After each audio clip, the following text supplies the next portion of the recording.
Hello everyone, welcome to the video of the week. Today's video of the week is NXT TakeOver Brooklyn 4 and WWE SummerSlam coverage. So let's get into it with NXT TakeOver, since that was on Saturday night. And that was, in a way, the first one that happened. So, these will not be in order, by the way, for either of the events. And so let's get started. We had the Velveteen Dream versus EC3, in which I was actually going for either or. I mean, I was more pushing towards EC3, to be honest with you. But the Velveteen Dream is someone that's kind of been low-key, very, very, interesting to me. His character, his development with his character, and everything. And so, I was happy that the Velveteen Dream won. And, the Velveteen Dream had a very bold statement on his tights that said, "Call me up, Vince," which is usually a sign that he's ready to move up to the main roster from NXT. Do I think he's ready? Yes. I think the Velveteen Dream would be awesome on any brand of the WWE.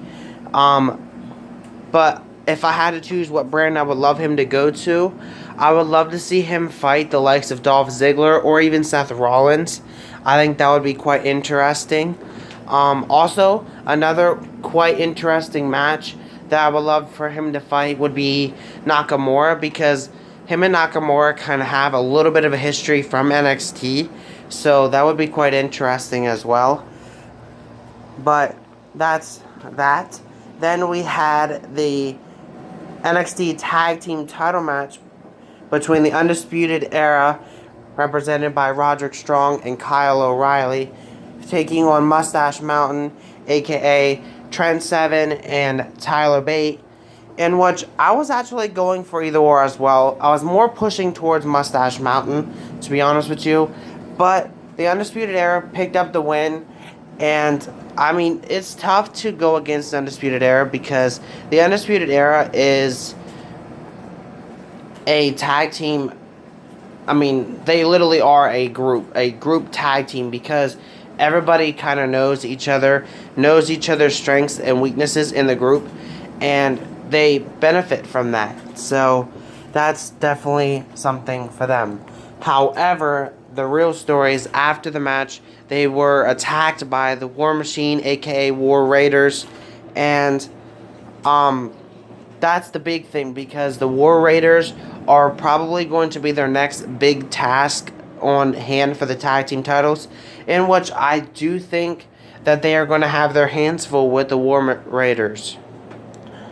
Then we had the singles match for the North American Championship between Adam Cole and Ricochet, in which I was going for Ricochet, but Adam Cole, you can't really downgrade Adam Cole either, because Adam Cole obviously is a member of the Undisputed Era, but Adam Cole is also a fantastic athlete as well, so you can't downgrade that. But Ricochet did pick up the win in what was an awesome match as well. Then we had the NXT Women's Championship match between Shayna Baszler and Kairi Sane. And Kairi Sane is who I was going for, and Kairi Sane who's the one that picked up the win. But Shayna Baszler is a fantastic woman athlete as well, and I definitely think she's a force to be reckoned with. And Kairi showed her toughness in this match, and so did Shayna. So I think this is probably not the end for them. Obviously it isn't, because of Shayna's rematch, but I still think that it's going to be an awesome another match at the next NXT TakeOver, whenever it happens again. And however, I do see Kairi keeping the title for a while, and Shayna possibly moving up to the main roster. And then, last but not least, we had the NXT title match, which was the last man standing match between Tommaso Ciampa and Johnny Gargano.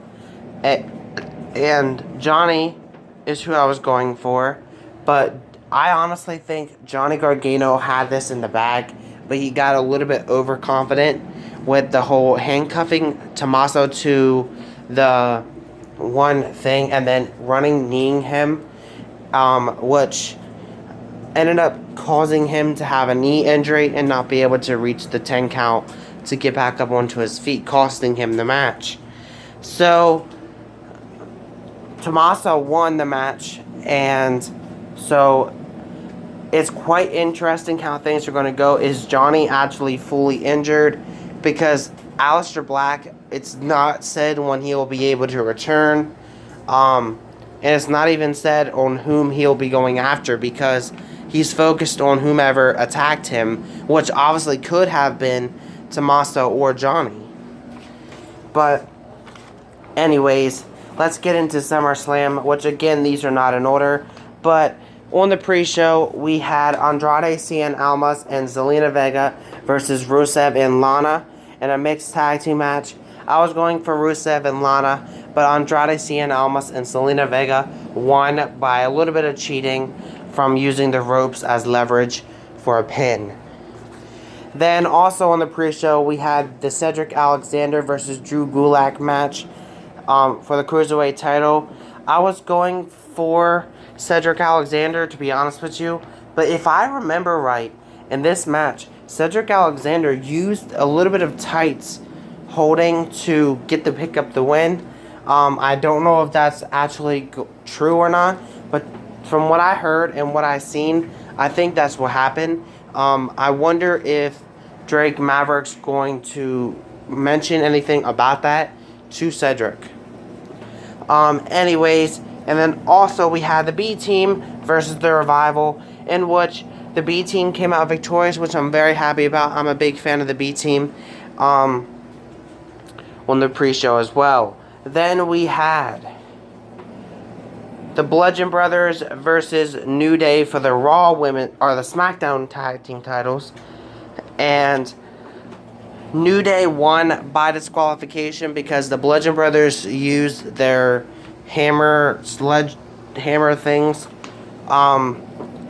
And so New Day won by disqualification, but still champions are the Bludgeon Brothers.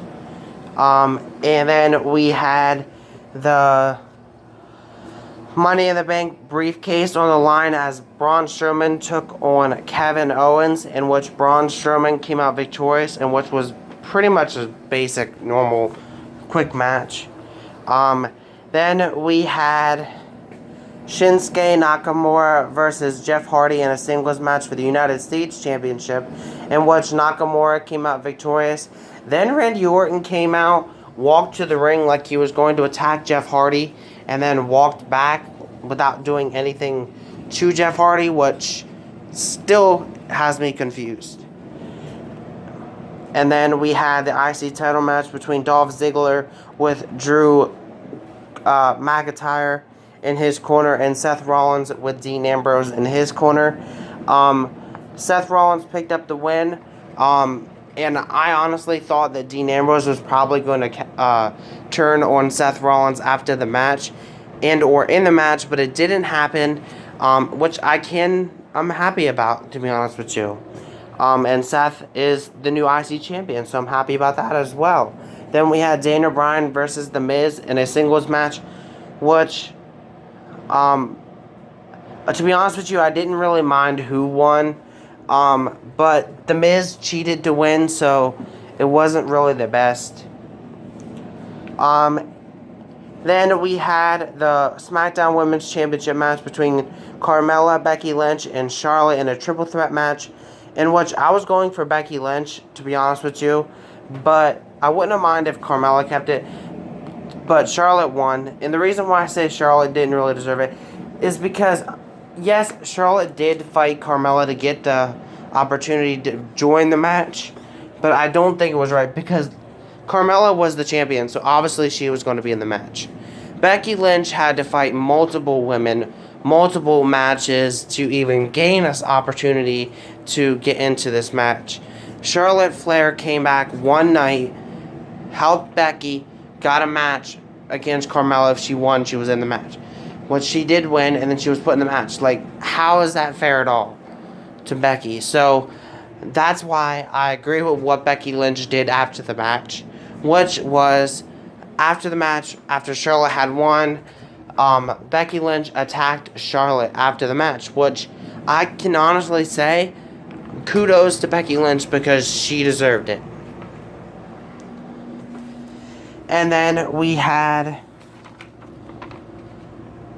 the AJ Styles versus Samoa Joe match for the WWE title, which AJ Styles lost by DQ because he attacked Samoa Joe after some very, very rude comments and I think out of line comments to Wendy Styles, who is AJ Styles' wife and AJ Styles' daughter as well. I don't think that was right at all by Samoa Joe, and I think that was way out of line.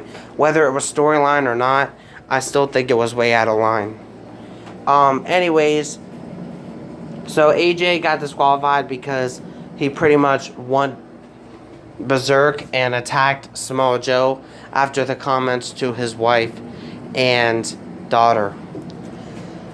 And then we had the Universal title match, which I'll talk about in a minute. But we also had the Finn Balor versus Baron Corbin match, which actually was an interesting match because I was not expecting this, but Finn Balor came out as Demon Finn. And this is something that we really don't get to see much because of, for some reason, WWE doesn't allow him to do it for much, or some reason he doesn't want to do it for much. But Demon Finn showed up and he pretty much, part of my word, beat the shit out of Baron Corbin and got the win, which I'm happy about because I was going for Finn Balor.